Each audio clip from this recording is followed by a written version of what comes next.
January 30th, 2004, the home of Say Your Voice. Ricardo Munoz. All right, that's one way to get it. Where we are talking about Rosalio Munoz, who had a distinguished history in Los Angeles and before that in Arizona and New Mexico, as a social worker and then as an educator who focused on social work. There are present, and I'm going to ask you each to mention your name so that with the hope that the transcriber will be able to distinguish them. This is Frances Lomas Feldman. This is Maria Munoz Wortnick, Rosalio's daughter. This is Ruth Britton from the California Social Welfare Archives. This is Laura Medina with the California Social Welfare Archives Board. And I am Marshall Wortnick, the son-in-law of Dr. Rosalio Munoz. And I am Ricardo Munoz. Thus far, we have looked at some of the autobiographical material that Ross had prepared and that his son now has in his possession, and that I hope will become a part of our CSWA files. But as we pick up other information and chat about Ross, then we'd like to have that recorded. So feel free to say anything, and you'll have a chance to look at whatever is transcribed. So if you don't like what you said, you can always change it, because it's, after all, an interview with you. But, and there will be gaps here. We just want to get all this on record instead of having to take notes. So let's go back to the point of Ross coming to Los Angeles, going to work, applying for admission to the School of Social Work in 1946, then working for the Department of Public Welfare, which then had a different name, as a social worker. And this statement tells us that he worked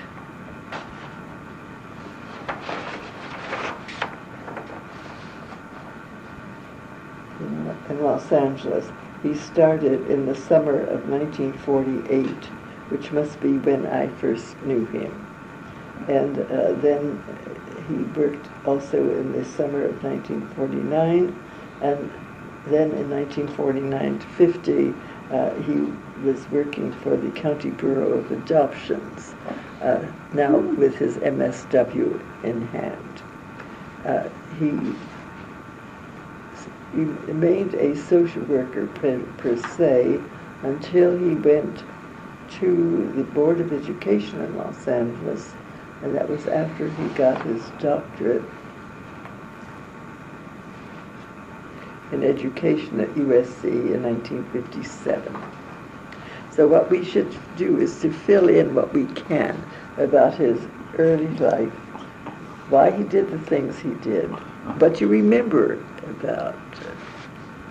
Well, I remember that my dad was, his career and the work that he did was extremely important to him. That was, he got so much, I guess, in a sense, joy out of the work, the work that he did. And I've had an opportunity. I've looked through some materials. There is a very large volume of materials that he has that he's kept, and I guess a lot of it speaks for itself, because you can track a lot of his activities. But as being one of his children, I guess one of the things I recall was that he was a very busy person. He was active in many areas besides his job. When he studied for his PhD, he did that at night. That was after his normal work day. And I guess, I don't know when he started that endeavor, but he completed it and graduated in 1957. But for a considerable number of years, you know, he would be taking courses in the evening, on Saturdays, or else he'd be at the library on Saturdays. And so he was very absent from the home to a large degree. And then he was also very active in other organizations, in his church, Boy Scouts. I mean, there were, you know, he had a lot of energy, and but you know, I would say a typical day for him, he would leave home around 7 in the morning. And then when he was taking classes or teaching, because later on he taught graduate courses, we'd see him come home around 10:30 at night. The weekends would be when we would see him the most. And then during the summer, when he was working for the school district, there was a lot of time that he was off. There were maybe a couple of summers where he didn't really get a summer job, and they were very tight financially for the family. But how many children were there then? there were 5. I mean, eventually, I mean, there were, you know, it came up to 5. The youngest was born in 1952, and then she was preceded by her brother, who was born in 1948. She was born May 11 on Mother's Day, my youngest sister, and then the next youngest was born on October 8, 1948. And then the next youngest, Rosalio, was born on June 29, 1946. I was born December 22 of 1942, and my sister was born on January 19, 1942. So that was when, you know, when we were born. And we lived in when he first came to California, we lived in East LA on East 5th Street near I guess it was Indiana, and let's see, what's the other street there? That was right on the city-county line. Right, we were just inside the county. We weren't very far into the county. And then we moved to Lincoln Heights. After that, we moved, I guess, probably about 1952 or 50, maybe 51. I think it was in 51 we moved to Lincoln Heights. Now, for a period of time, though, we lived in the Maravilla projects. Mm-hmm. We lived there probably about 3 or 4 years, because my brother Carlos, he was born when we were living in the projects. Then my sister, born in 1952, we were living in Lincoln Heights. Your sister? No. No. I have a younger sister. This is my older sister. And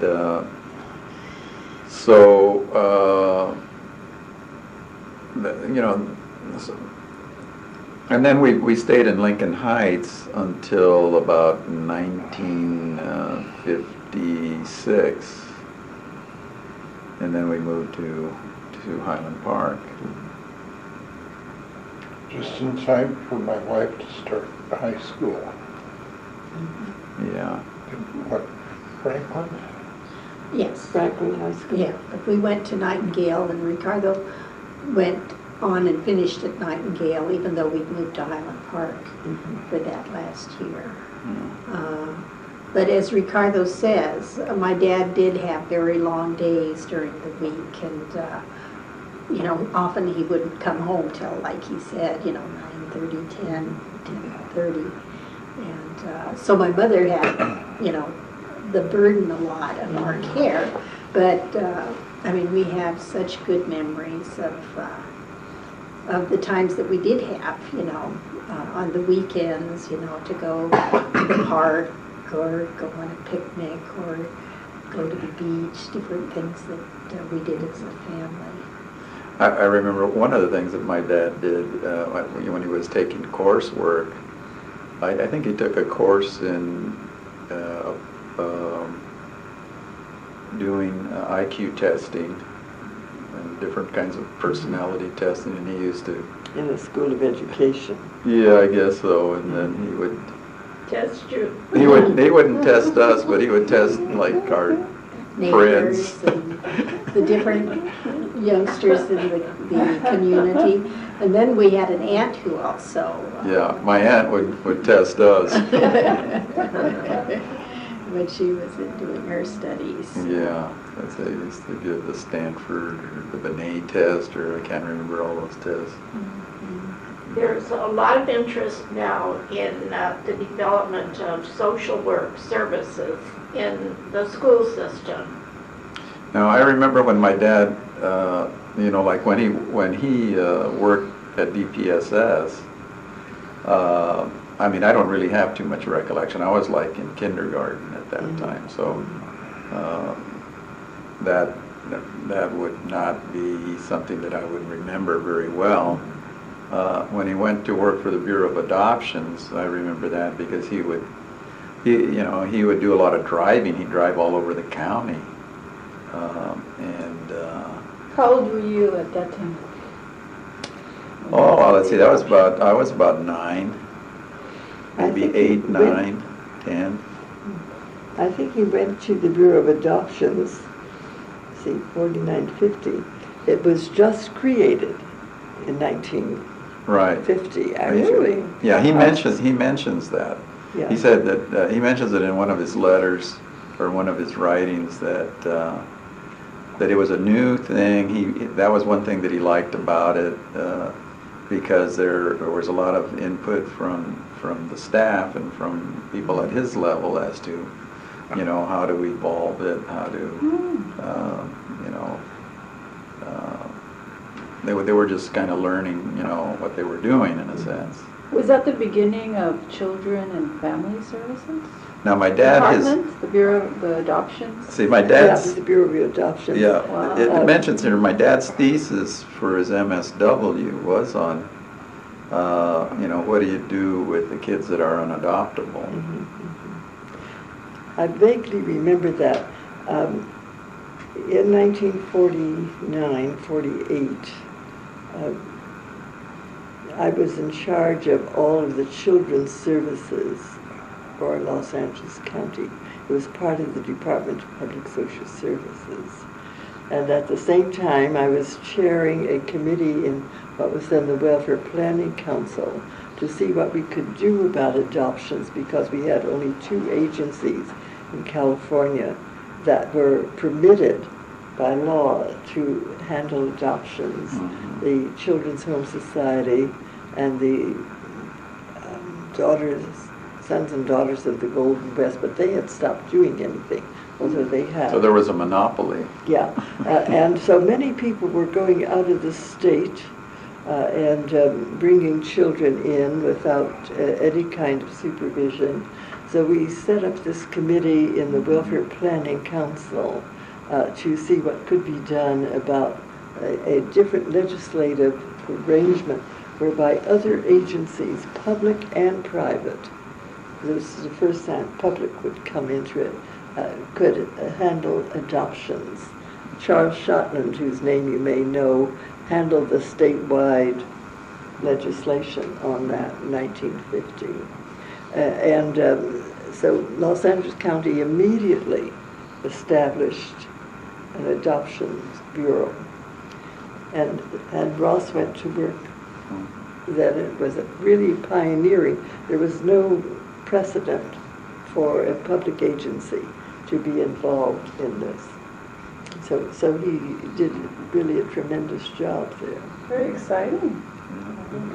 So then when he left that, then he went to the school district and he worked in a branch called Child Welfare and Attendance. Mm-hmm. What year was that? Well, Let's see, I think I saw here. and that's where he remained. They kind of changed names. Maybe they changed. 1957. I don't know to what No, it extent was they earlier. overtime functions Earlier, or whatever yes. within I think it was that. 1950. But he used to be referred to, at times as a truant officer. I guess that's what they. Yes, they had a very difficult time. We had school social work for many years in Los Angeles, sometimes more and mostly less. Mm-hmm. So when he came into the program in the school system, he was also really, in effect, a pioneer because it had not been operating very well for a number of years. We had school social workers, but not very many of them. Okay, so What's interesting too is like his master's thesis in Yeah, but education was on bilingual education. That was his earlier. And that was 1938. 1950 to Was a 1956. very This was unusual experience in thing at social that work. time. Way ahead of his time. Yeah, well, it's the social work part of it that Yes. I was looking for. He had a lot of foresight, it seems. Well, I guess he saw things and, Yeah. take a deeper look.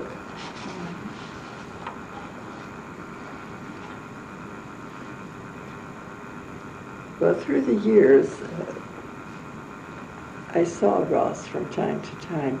He was active for a while in the CSWA, and until a couple of years ago, he was one of our friends with capital letters who made a contribution every year. Yeah, well, what happened is that he became, the Alzheimer's took But hold. that's what I Yeah. understood. When did that happen?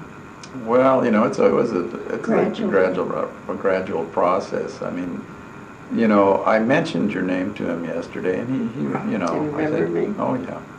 Now, he has, apparently, it doesn't. For some of the old, memory is there. It's It's the Alzheimer's. new memory Yeah. that goes Short-term, away. Yeah, Short-term memory. So there's quite a bit of old memory that's there, but sometimes it's not. It's not as good erratic. as. Yeah, it's erratic. When was it diagnosed? Probably about at least 4 years ago, 5 years ago, 4 to 5 years ago. But I mean, he had gone through, a decline, dementia, or whatever change. I mean, and I don't remember, I can't remember Exactly. dates. I can remember skills that he was losing.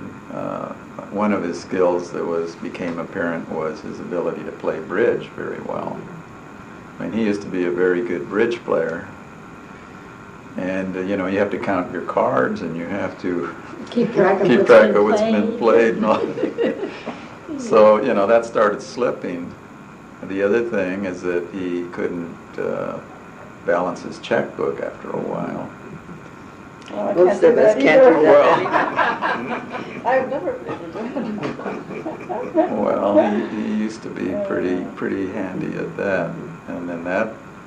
And then there was a period of time when he really got into the sweepstakes. I used to get, I don't know how many pieces of sweepstakes mail a week. He'd just get piles And then- every day. And then, They got him on their list and, and so, there were times that he thought he'd won $1 million or several $100,000, but it wasn't there. And he would send off some checks to some of these places so that he could be in the competition. It was, it was sad in a sense. For a number of years after his retirement, those of the people who had been in Belvedere. Do you know June Brown? No. You do. I She'd do. been on our faculty for a long time. She was also the first black person hired in Belvedere district. Spoke Spanish too. And she and Ross were good friends there. And after I retired, June would bring as many people as were still accessible from Belvedere. We'd have lunch at the faculty. And a number of times Ross came to those. And then his participation tapered off. But then it tapered off for all of us because we aren't doing it anymore. But now, where is he now? Oh, he's at home. And he, actually, you know, I mean, we could go over and see him. I mean, if you wanted to see him. I mean, he's less than 2 miles from here. Where is he? He's at home. He's over. I mean, where's home? It's in Highland Park. Just across the freeway. Mm-hmm. Yeah. Does someone take care of him? Oh, yeah. Yeah, we have caretakers. He was in bed resting when we left. Yeah, some days he'll get up early, you know, earlier than others. Like, he'll get up sometimes 9:30, and other days he may stay in, sometimes he stays in bed till 5 p.m. So. And your mother is still there? My mother's there, and she suffered a stroke, It'll be 5 years. It'll be in 5 April- years. In April. right, 5 years in April, and her situation seems to be going down too. She had, and there was a good period of time, I mean, she has aphasia, so she can't really communicate very well. Different words come out than what she intends. Oh. She knows what she's saying, but different words will come Right, out. she doesn't have a command of what words come out of her mouth that well. And her ability to read and write was really affected. And she had, I think, some real improvement at a certain point, but now she's having some other issues, I think, affecting it. She'd have periods when she'd be pretty clear, but under stress or pressure, you know, her communication would really be not as good. And she had pretty serious personality changes too. I think I remember that being told that she was the first member of her family to receive a university education. That too. Very ambitious. Yeah, well, you know, there was probably other of her siblings would have done it, but for the depression. Financial. Yeah. It was the problem. depression really that was a factor for some of them. Otherwise, others would have gone. Some of them started and then they ran out of money. There wasn't a way to finance Yeah, it. circumstances, yeah. We're very grateful to your cousin who's at University of Michigan Right, Lorraine. Lorraine. for putting us in touch with you through Simon Dominguez. Okay. Yeah. Now tell us about the papers that you have of Ross's. What do they consist of besides the The biography? personal biographical material You you know, have. there's a lot of materials that are, you know, not organized. They may be somewhat organized, but they're mixed.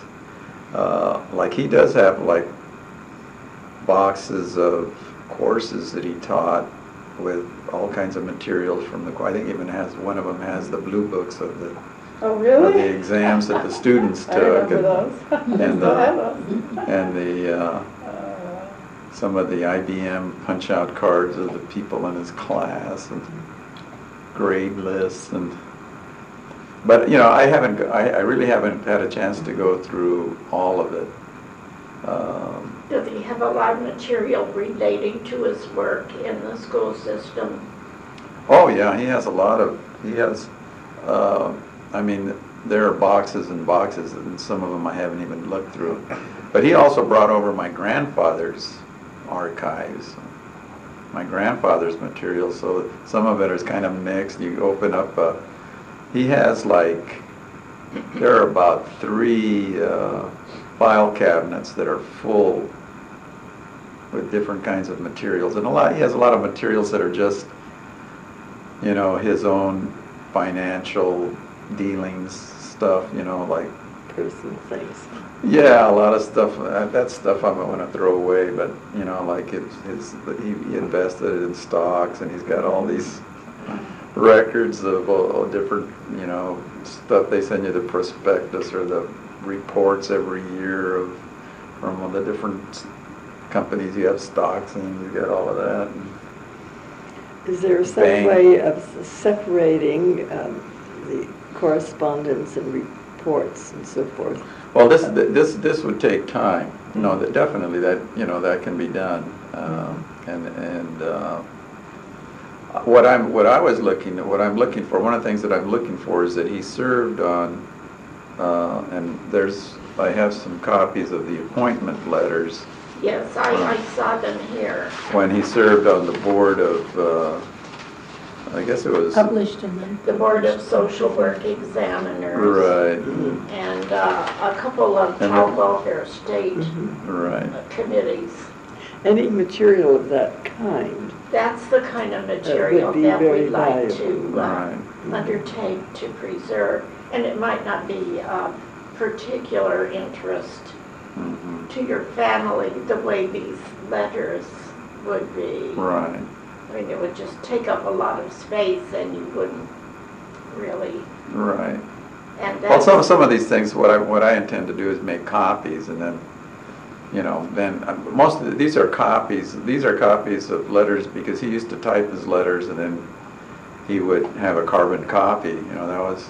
recognize the blue carbons. So I mean, my grandfather did. He was a prolific writer. My grandfather. Well, what was his name? Esau Esau.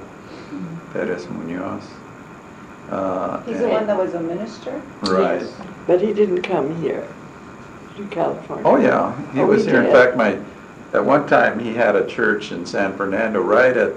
When my dad was I was reading. He was talking about. This is when he was deciding whether to take and complete the MSW degree, because I guess he got a certificate the first year or something. Yes. So he got the certificate, and then he had to decide, and he was debating whether to go back to Arizona or where he was going to end up, and he was looking for positions over there. A lot of his letters have to do with that, because and then so he mentions that, well, if I move back over there and then I decide to come back and I don't have a place here, I can stay with one of my sisters or with my father. He mentions that his father had been, or maybe it was his brother. I don't know. No. It was, Tata was here too. Yeah, but he mentions Solomon? that he could stay maybe with my grandfather in San Fernando. And then he would be commuting from San Fernando all the way to USC, I guess. That would have been a drive. Yeah. No, but I mean, at that time there was no freeway. That's true, yeah. There was, you go down San Fernando Road for a long ride. It would be interesting to have material of your grandfather's that pertain to the way your father developed what he did. Okay, see, now, I'm sure there are a lot of letters that my father wrote to my grandfather, and my grandfather wrote him back. All of those letters are in Spanish. And that's all right. We have one letter. Yeah. We have one letter written by the grandfather when my wife and I were married. And I'm from a Jewish background. And the Munoz family, if you go back far enough, they were escapees from the Spanish Inquisition. And he welcomed me to the family and told me about his Jewish background. And you have a copy of that. And it was just a wonderful letter. Probably the nicest letter I've ever received. And I've received some wonderful letters. And I think it showed a way that Ross's father and Ross thought outside of the box. They weren't held down to 1 and 1 is 2. And that's really more than I intended to say all day long. point. Yes. But a letter like that, I think, has a lot of implications for an archive because it tells how people got to be the way they were and how that has impacted the people who have had an influence in the field of social work. Yeah. While he had one in education, I think of it in terms of the social work input, which was also education. So that kind of a letter, wouldn't you agree, Ruth? Mm-hmm. It would be really of importance. What I think we've got here, in addition to a social welfare archive, is the evolution That's right. of a family. And that's, I don't think there are too many that are all that well documented. Mm. I think this could be very valuable if... Well, I have, like I have my grandfather and my dad, he published a book that my grandfather had written of family history. Unfortunately, my grandfather died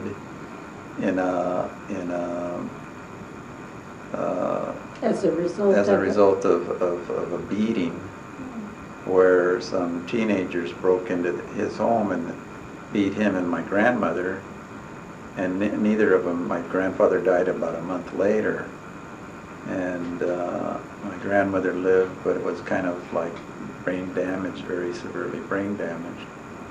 What was the motivation for the beating, do you know? Oh, they ransacked where they lived. Robbery? Yeah, it was, By looking for money.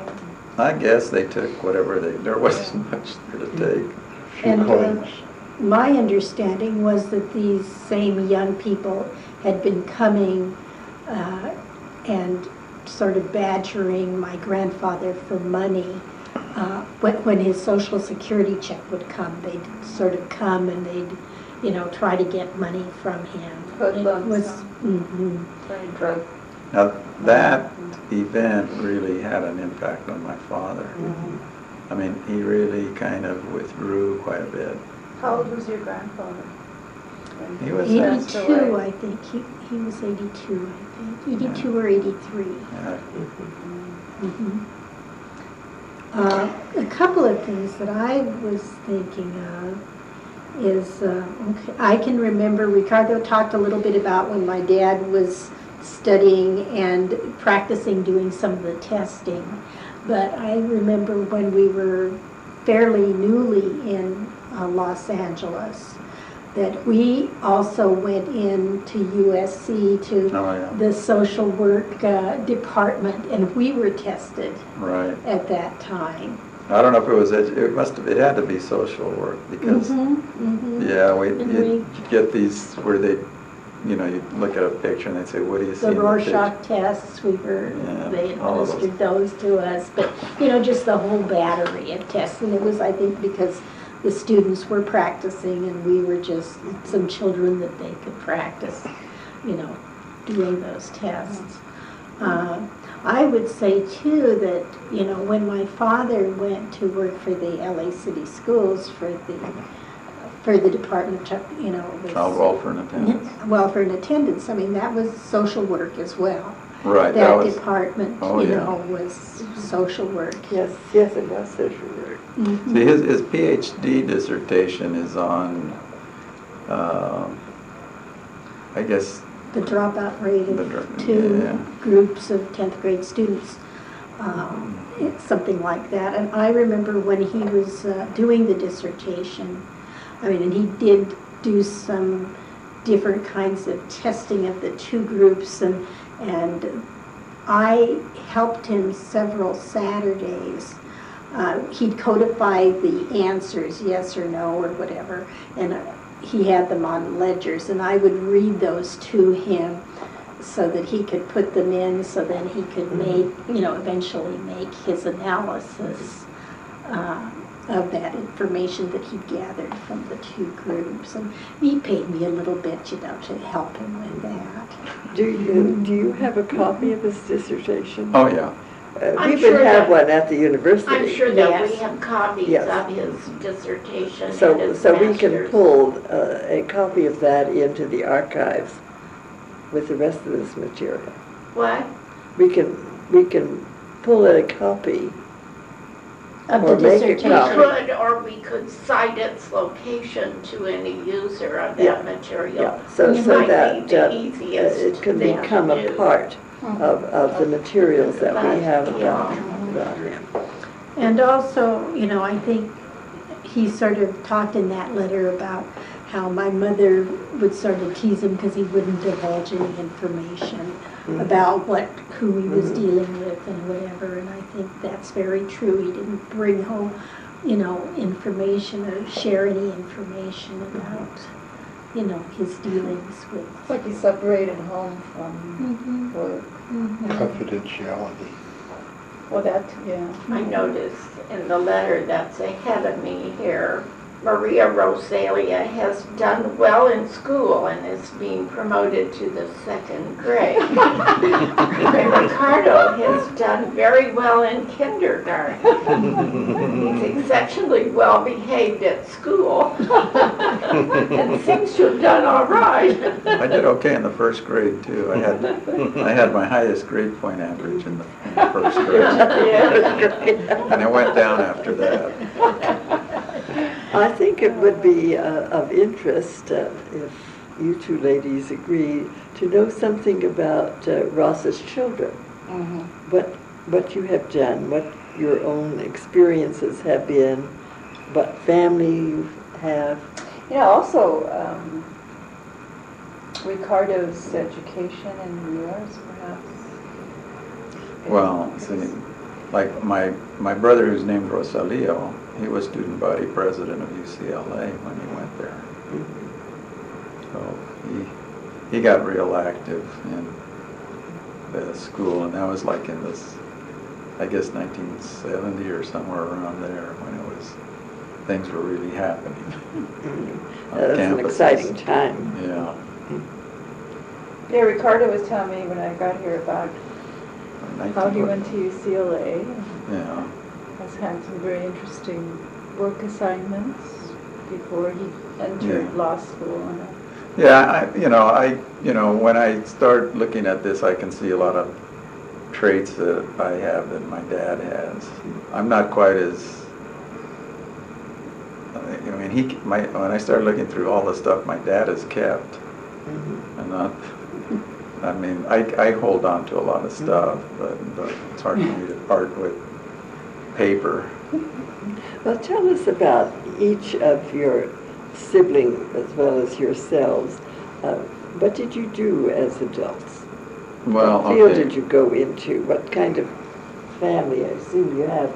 I know at least you're married. Currently I'm a presiding administrative law judge for the state of California for the Unemployment Insurance Appeals Board. And I've been a presiding judge for 11 years. And I've been with the agency for 24 years. Before that, I was a legal services lawyer, and then I was executive director of a legal services program.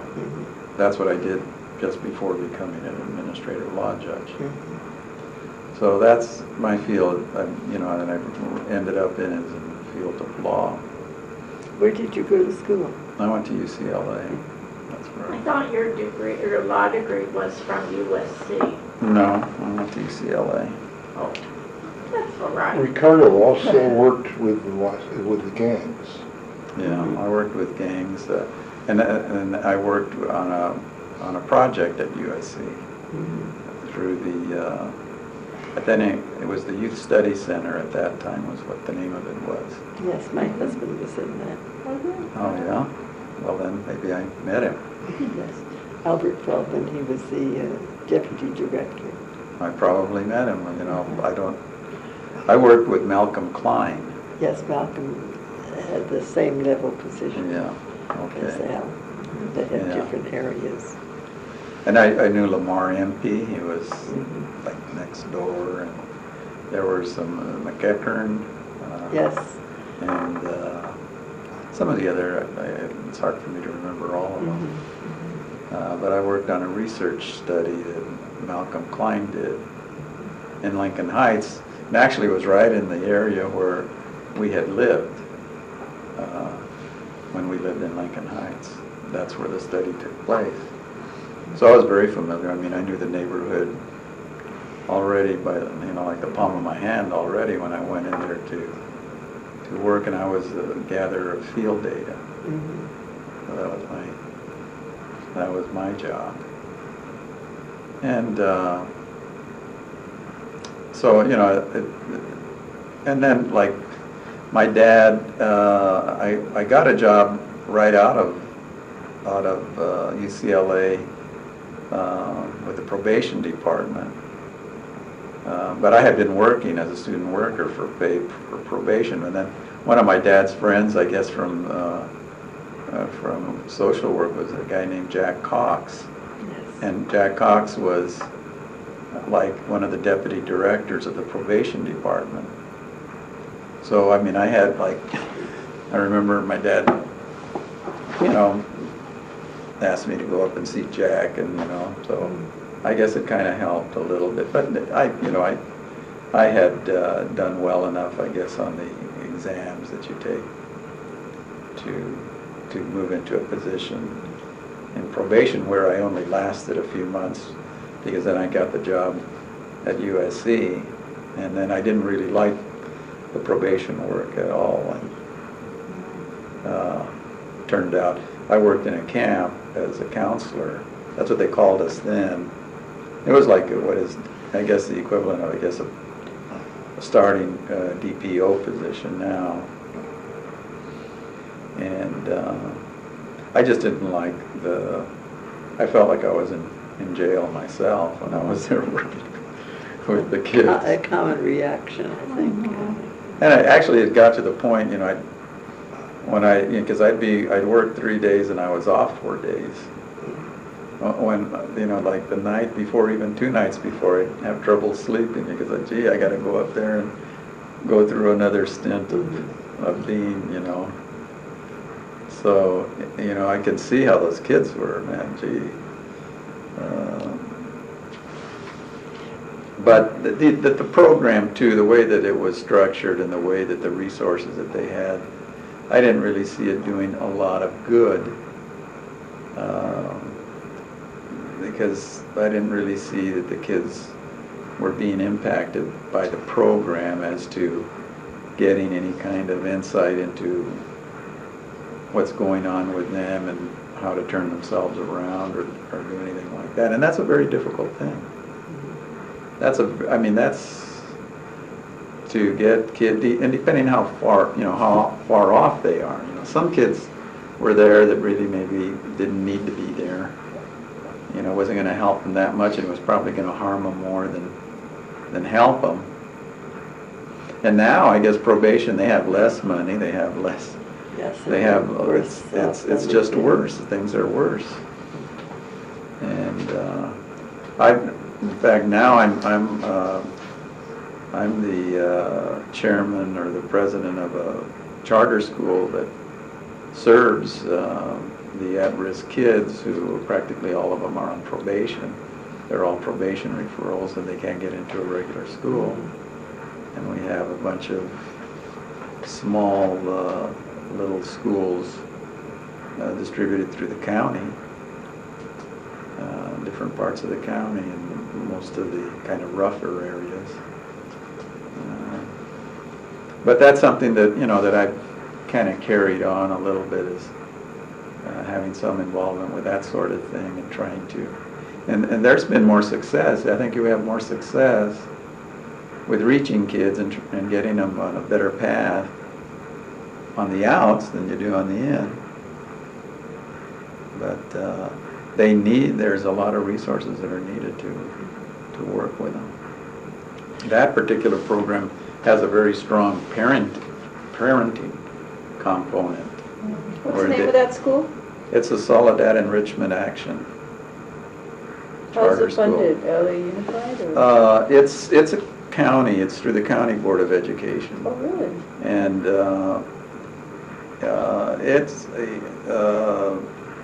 They get ADA, that's how they're basically funded. The funding is ADA.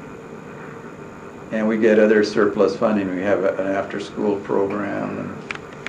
But that's, I'm getting off into something that's not really. Well, it's really not getting off because one can see a connection between like what my dad would, your career has been Yeah. and what your father's has been. And my dad got on boards. I'm on another board. I'm on the regional center board because my youngest son is autistic and Down syndrome. So I've been serving on a regional center, the East Los Angeles Regional Center. How big a family have you? I have 4 children.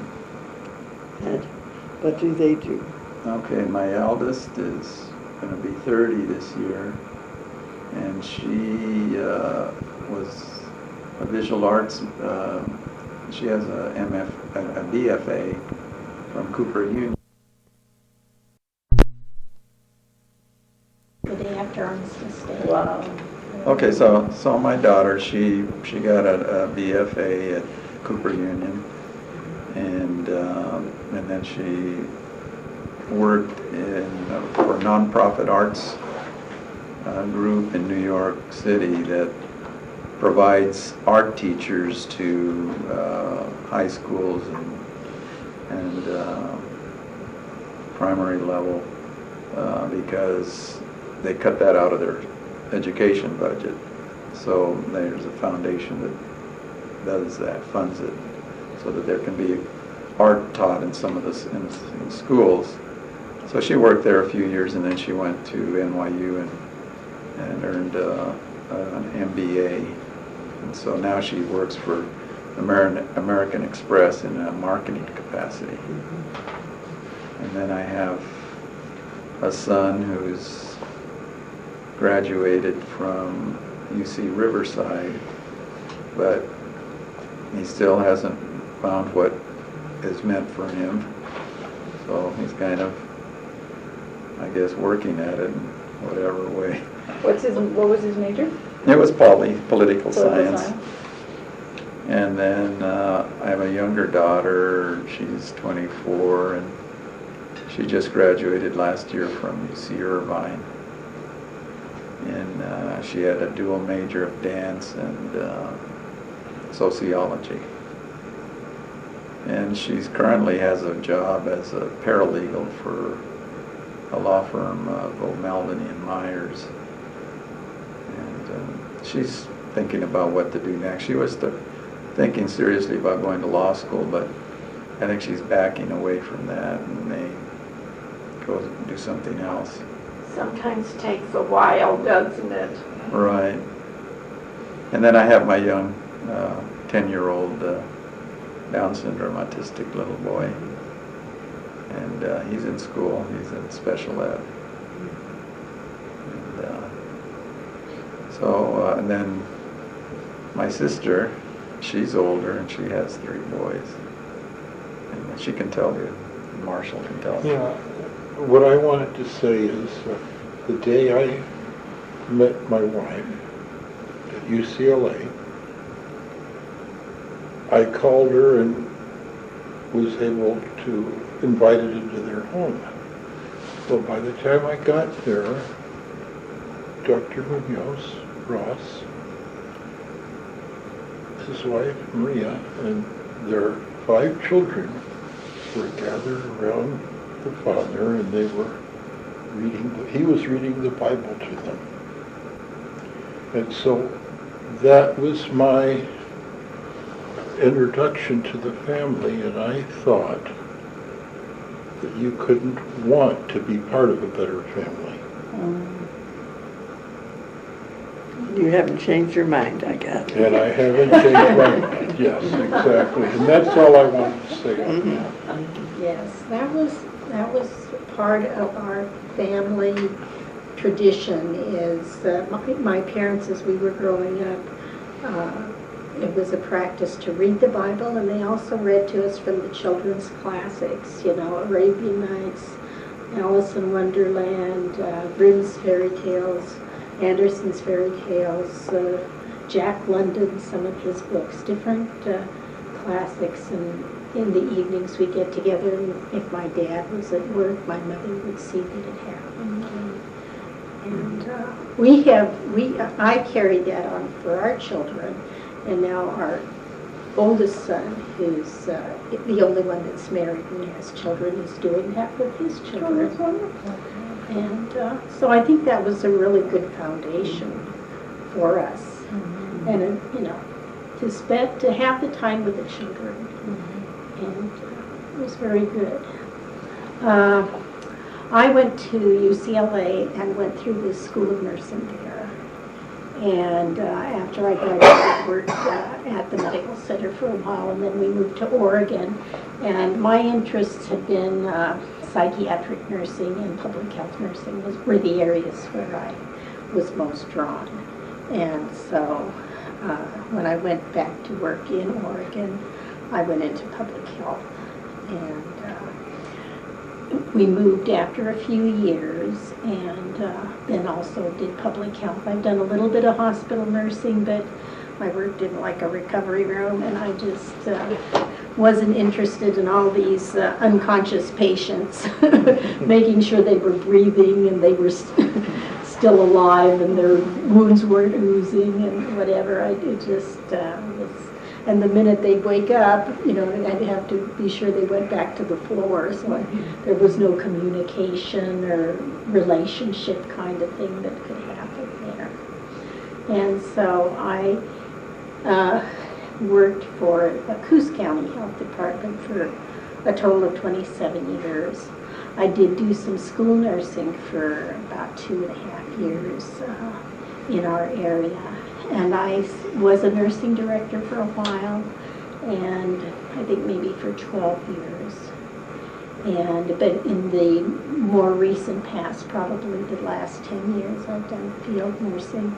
And I work in some programs for families for at-risk children or children with medical diagnoses, where they need more than the ordinary regular kind of health care follow-up. So it may be developmentally delayed children, it may be children with heart defects, all kinds of different diagnoses. And I'm retired now, but like my husband said, I retired on Friday and went back to work on Monday. So I'm sort of a casual employee. I do about 2 days a week work in those programs with high-risk children and families. I think by the process of osmosis, we're getting more and more Hispanic families into Oregon. And so I've had, in the last 10 years, opportunity to use the Spanish that I learned as a child and knew as a child in my work more and more. Mm-hmm. I mean, I'm not, I don't have educated Spanish, but I have around-the-house Spanish, mm-hmm. When you're 3 or 5 or whatever. And do your sons speak Spanish? We did not, and I did not speak Spanish in our home. Our middle son was a Romance language major, and then he's gone on and he got his Master's of Divinity last year. He's not married. We have an older son who went to Stanford and is a school teacher in Oregon. And they have 3 children. And a wrestling coach. Yeah, wrestling. What was that you said? Wrestling? And a wrestling coach. Yeah, our children were all wrestlers. And Really? I have a nephew who's a wrestler. Yeah, and they've done well. And Ricardo's second son, has wrestled too and enjoyed that. And he loves baseball and has done a lot with baseball. But our older son, I think his wrestling helped him get into Stanford. He wrestled on for there. 4 years at Stanford. Oh, yeah. He must be really good. He was good enough to wrestle. Yeah. What a heart. And Now so, you have a younger brother, 2 younger brothers, and a younger sister, right? Mm-hmm, yeah. So honey, don't And then leave our- out your then our- service on the school board either. Oh, yes, I've been a school board member of a regular school district for 8 years, and I'm in my 11th year on an education service district, so that's like the regional service centers where you serve your high-risk kids with their special ed services, hearing services, occupational therapy, physical therapy, and curriculum and teacher education. So that, I've done that.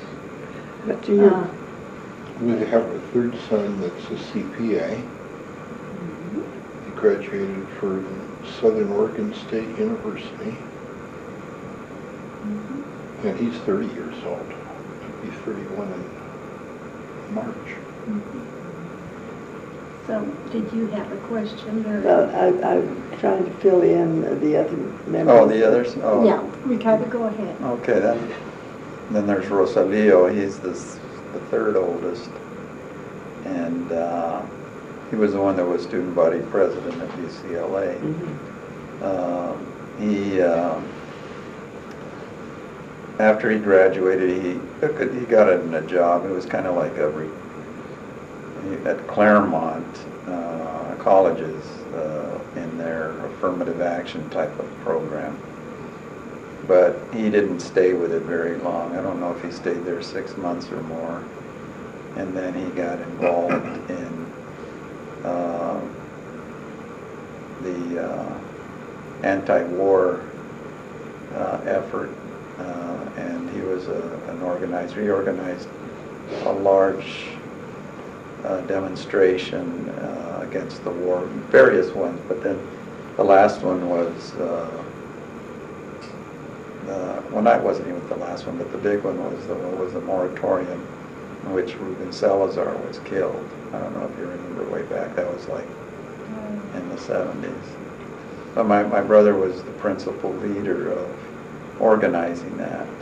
Where was that again? It was in East LA. Yeah. And then after that, he stayed in kind of like politics, community organizing. He got involved in various issues, organizing community groups and that sort of thing. And then he had a draft case because he refused the draft, and there was a big demonstration when he was going to refuse the draft. It was at the induction center, and what happened was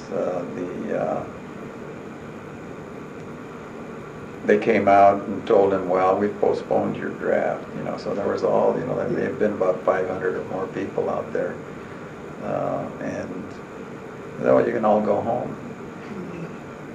And we'll call you later and let you know when we're going to reschedule your induction. But his plan was to go up there and make a big speech. So he was thrown aback with that one. And he was going to refuse to be drafted. That was what the whole demonstration was going to be. So what happened after that? They gave him another date, and they didn't really do an organized. He didn't go in. He refused it. And then they brought, legal action against him for not complying with the draft. And he was arrested, and then he secured the services of a law professor at UCLA, a fellow named Michael Tiger. Michael Tiger had been involved in the Seattle 7 case, and there had been a lot of disturbances in that trial. So there were judges here in the federal court in Los Angeles that wanted to exclude Tiger from representing my brother. And they all, the judge who was going to hear the case, he was one of the principal ones that, and he got the other judges to sign a petition to exclude this lawyer.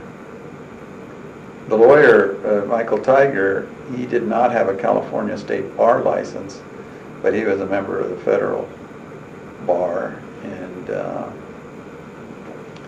so and this was in federal court, of course. There were 2 judges that didn't sign that petition, and so they removed Tiger from being able to represent my brother, and so then they brought an appeal of that exclusion of him. So that went up to the Court of Appeal, and the Court of Appeal reversed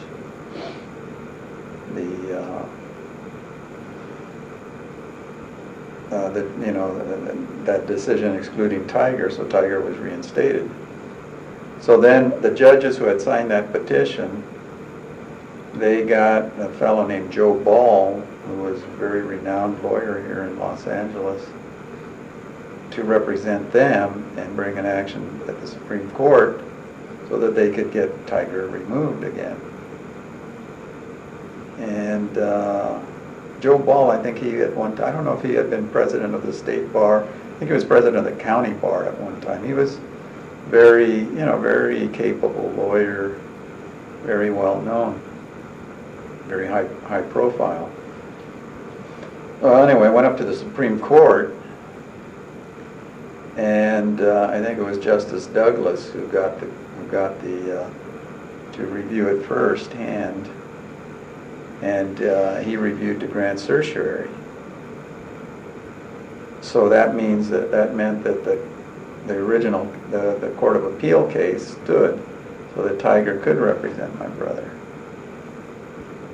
So then they went back and they set a trial date, and then they brought a motion to exclude all the judges that had signed that petition from hearing the case. So they were all kicked out, So that was left to these 2 very liberal judges that were going to hear the case. So it went to one of them, and they, the government had prepared a tremendous case, and one of the things that they had done, so that because they thought it was going to be a jury trial, they had brought a clerk from Texas to be the clerk to assist the attorney for the Attorney General. His name was Fox. So my brother makes a big joke out of this, that Fox was their attorney, Tiger was his attorney, and the judge, his name was Houck. Hout? Houck, Hout. like hawk. I think he pronounced it hawk. And you had a ball in the middle of all So this. they brought this clerk who was supposed to assist the attorney Fox by because they had a big carts of files and stuff the lawyers have to bring out. Well, this clerk they brought, his name was Munoz. Really? Oh, they brought him in so that they were going to make an impression on the jury. They could say, Mr. Munoz, could you please hand me that file? I need to ask a question of this Mr. Munoz up here. So that so they would show that that the government was being fair and all of that. So the way that the case went, they decided they didn't need a jury. We don't need a jury. We've got the greatest judges here. We don't need a jury. Why burden the government and the taxpayers with having a jury? We can go straight ahead with one of these 2 great judges. So then they brought in the case, and they started putting on the case, and one of the things that Tiger, he's a great attorney at discovery. He's a brilliant attorney. I mean, anything he reads, he remembers. And I think his mother knew my dad. I think she was active somewhere out in the valley or something. But what they brought out, presented to the judge, they said, well, one, how did they go about postponing his draft that day? Well, they found that there were they did all this discovery of, General Hershey got involved in the case, and there were these kind of right-wing leaders of insurance companies writing to General Hershey, what are you going to do about this Munoz guy? And to Nixon and to, so they really wanted to make a big case. So they found all this correspondence that was going on, to really, make an example of my brother.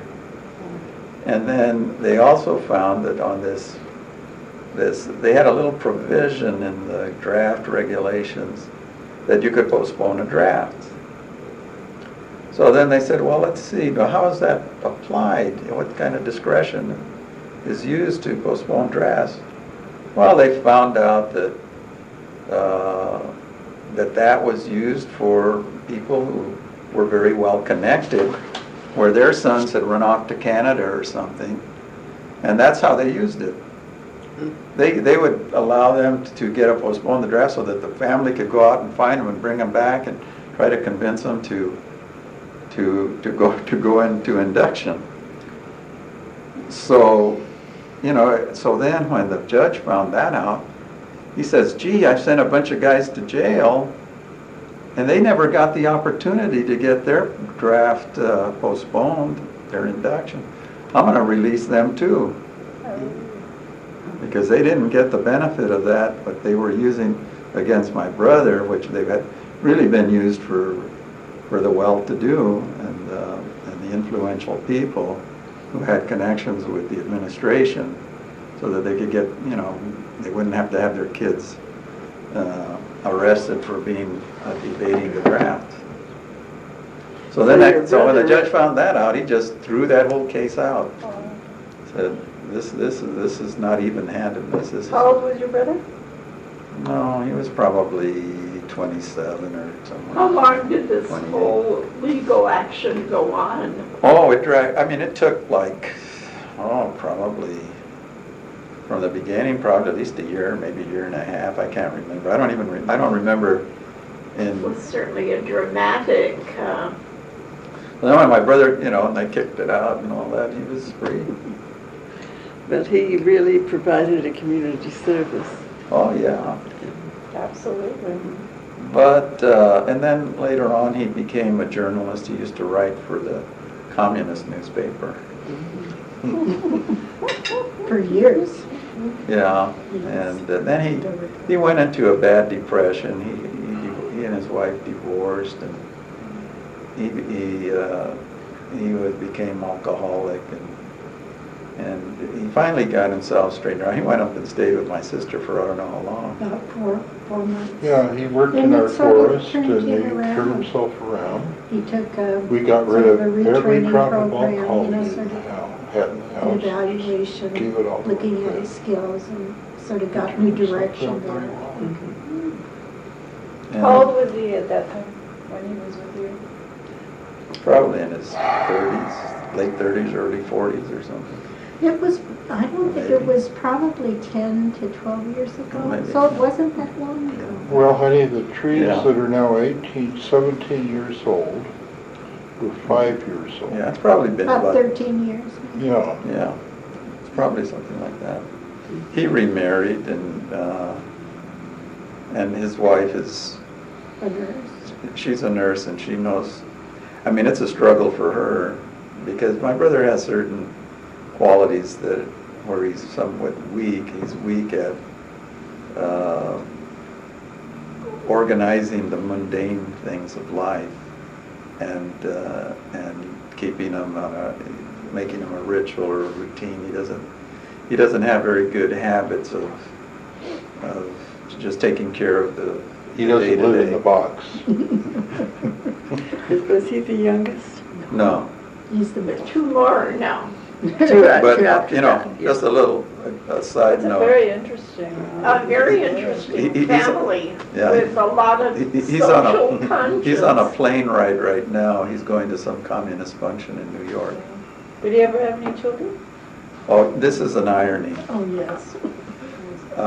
He and his current wife, they took on some foster kids.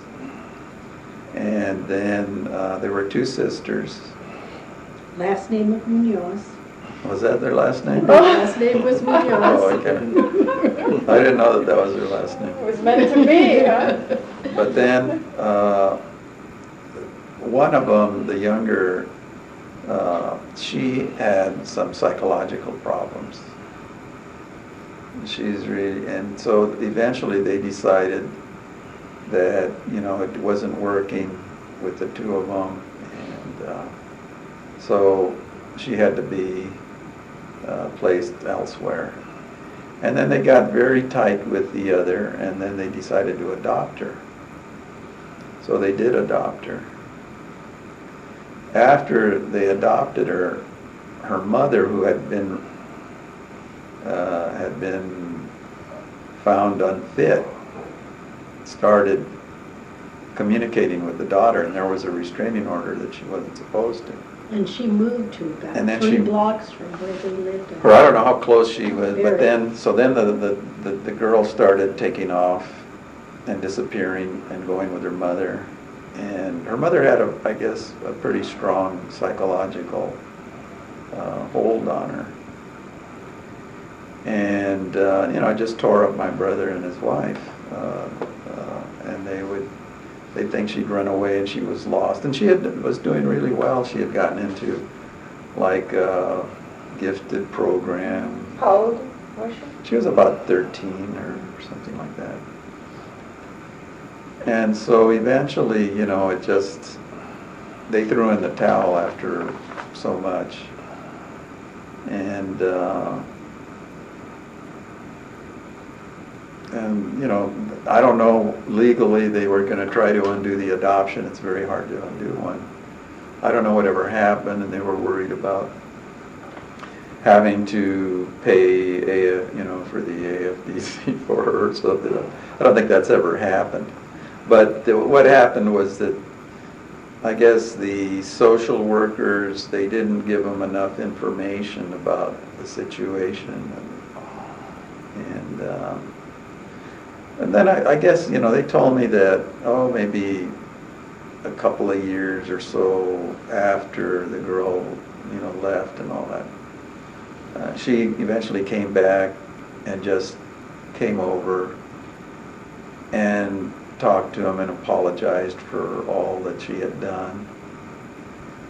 But, you know, they just couldn't, they were just too emotionally wrought over the thing that they didn't want to really have much more to do with her anymore. Well, it probably took a big toll on them. But his wife has some children also. Yeah, his wife has children, and she had divorced, and now her children are, for a while they didn't get too close with, but then later on they did, and then their father, he remarried, and like her father's about my brother's age, he's in his 50s, and their father remarried like a gal who was about 25 or 26 years old. You know, so then and I think she They've was... had 2 children since Oh, they have? then. I didn't even know And that. one of the daughters has been the caretaker for those kids and stuff. But he was, I think, pretty abusive of Ross's second wife, and very controlling. And so she left the situation and did not take her children, but it was an intolerable situation. And her children then were alienated for a while, but they have worked it out. And now, I mean, those things. Ross are really is smooth. very, I mean, my brother, he loves children. He's a really lovely person. Yeah, and he has a special, you know, interest in kids. So his stepkids, I mean, he really enjoys them. His wife's name is Rosalind. Ross and Rosalind. And I think they have a good, healthy relationship. And what he didn't have so much was his first marriage. Well, his first wife didn't, you know, she wasn't consistent in keeping him on track. I mean, he needs to have a short leash on certain things. And he needs to be focused, and he has to get the direction to be focused on things that are the more mundane things that he neglects to focus on as he should, as most normal people do. You know, it's like, you know, people, you know, you're born with different traits, and some of you know, some are strong and some and weak and others. And my brother, he's kind of like more intellectual. He's thinking about stuff all the time, you know, more on an intellectual level. And The everyday things, necessities. and the everyday things, sometimes they don't register too well in his conscious, you know. So That's a trait that runs in the family a little bit. I think I could. From generation to generation. That you noticed. Yeah, I say I have the mañana mentality, you know. Well, I live in the present. I'm not very good at long-range planning and more. my other brother Carlos, now he had kind of psychological problems when he was a child. He would brood, he would hold things in, and then but he is a very gifted in intellectual in terms of math, and but he's kind of more, you know, he's not that outgoing. He's kind of quiet, and but he did, like, we made a trip to Mexico. That was another thing. When my dad, he went on a sabbatical for a year, and during that year, Carlos, he was like in junior high. I think he was in the 9th grade. And we were in one place in Torreon, and he went to school there for a little bit, because we were there for maybe 3 months or something like that. So he went to school there, but then there wasn't any schooling for him. And my brother Rosalio, he didn't go to school when he was in Mexico. He would have been a 12th grader, so he missed his senior year. But Carlos, my dad tutored him, because my dad had all these credentials he could tutor. So he tutored him when he was there, and then so when he came back, he had to take tests to show that, you know, that he achieved it. So my dad had taught him algebra when he was there. And so then they took the test, you know, they weren't going to give him credit. He took the test, and I think he just about aced it, you know. So he knew his algebra. And then, but he went on, and then he, in high school, he didn't make, I guess, a CSF life, because one of his teachers in math gave him an AUU, which was an A in the subject matter, but he got a U in cooperation and work habits. So that disqualified him from getting the academic recognition. But anyway, he went on, he scored 800 on his SAT in math. And then when he went to UCLA, he had some problems with my dad, because he didn't really want to go to college that much. And he wanted to go into computers and study programming and all that, and not go to college. And eventually they had like a falling out, and my brother ended up going into the Navy. And then he had some problem in the Navy. I never really know exactly what it was. Probably maybe even some psychological problem. He was on Guam, Yeah. and I think being on an island, I think that was part of the difficulty. But he did have some problems. I don't know, but anyway, he got released from the Navy. I know my dad, I don't know, he contacted, I think, Danielson or one of the congressmen to help look into it. And they eventually let him out of the Navy early. But he was doing electronics work in there. He would repair, I guess, equipment. He would be there in case equipment needed repair, particularly the communications equipment, which was the coding and the decoding of information. That was kind of like what my dad did in the Navy. When he was in the Navy, he was in communications. He used to decipher the coded material that would come in and then send out. He would code the material that had to go out. So that's what he was doing when he was in the Navy. He would never confirm it to me, but I believe that he was with the Navajos. Oh, really? That's special? Yes. No, he wasn't with the Navajos. He never said no. Well, that would have been an exciting place No, to be. he wouldn't dealt it? with the military code at that time that what we were using. But anyway, my brother, he came out. Then he decided he went back to UCLA, and he graduated. He got involved in the Chicano newspaper there, the La Gente they had, and he became editor of that. And he graduated in honors math, and then he got 800 on his GRE in math when he graduated. And then he went to work for IBM as a programmer, and later he got married. He married the daughter of one of my dad's friends, who had known my mother when they were like college age.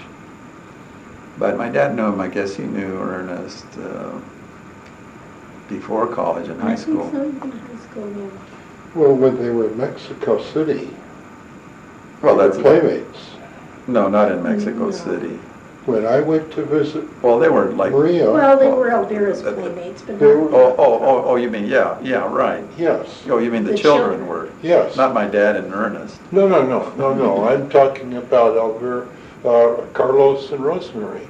Carlos was the oldest, but Rosemary was always right there with my sister-in-law, who was the same age Well, as Rosemary. They didn't, at that age, they weren't interested.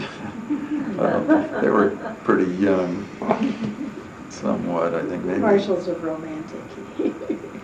But anyway, so my brother got married, and then he worked with IBM, and he worked on a lot of interesting stuff, I guess. I don't understand, I'm not into math, and I don't, that's a whole different universe for me.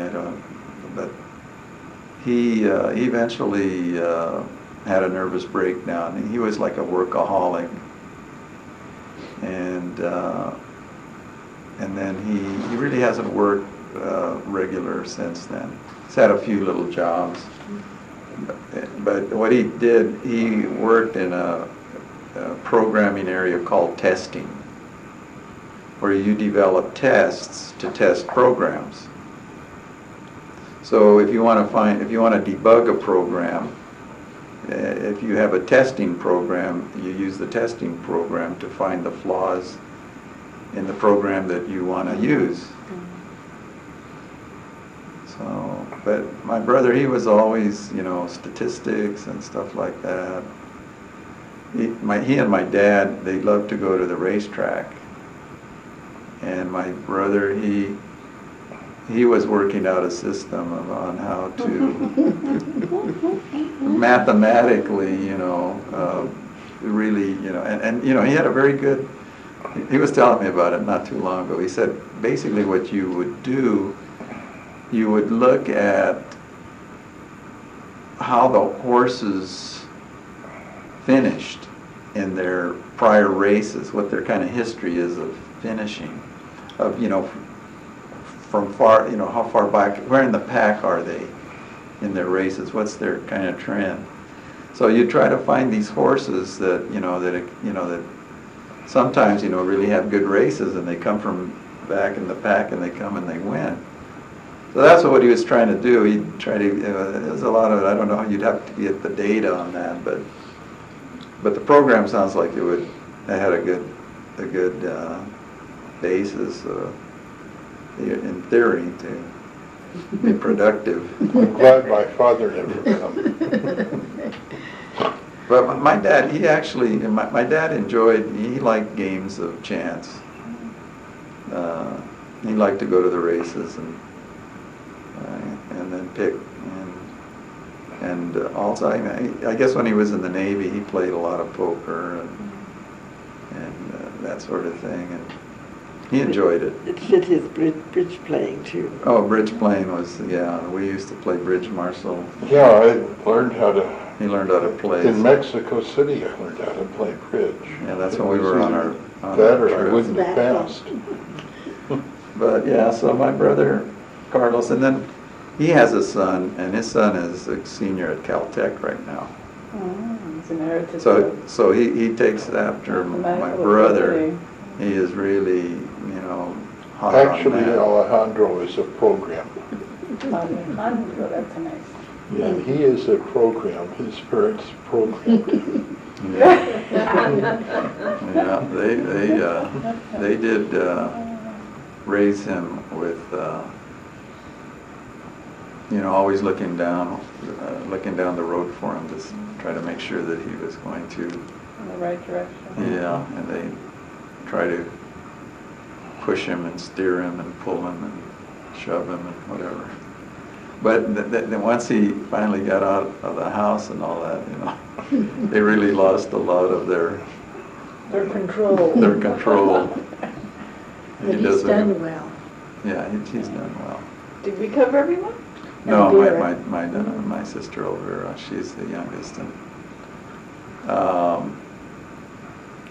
she was the one that didn't go to. She went to UCLA for a quarter, and the rest of us all graduated from UCLA because it was cheaper.